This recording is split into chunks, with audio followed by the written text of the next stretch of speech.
هابلاند بمركز المنشاه طبعا يوجد بها كافيه ومطعم، طبعا احلى مطعم تشوف المطعم.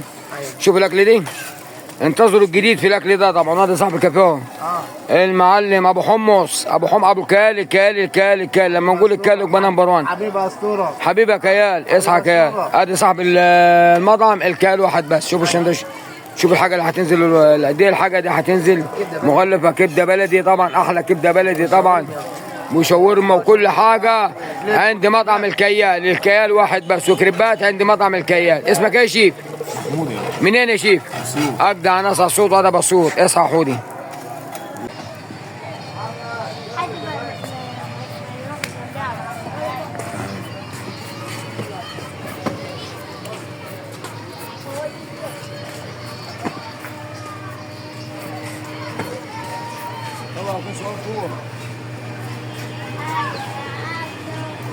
كنت عايز اقول كلمتين انا الاول بس غبوا.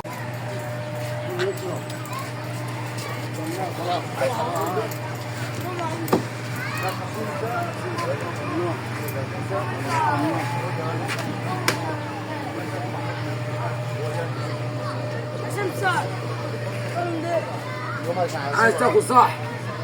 كل حديقة هابلاند الكيال واحد بس. احلى مطعم الكيال. لما تقول الكيال شوفوا ايه ده كيال. شاورما دي حواوشي وكل حاجه وكفتي اهو. يعني حتى لو جوت هتلاقي مكان تاكل فيه اهو.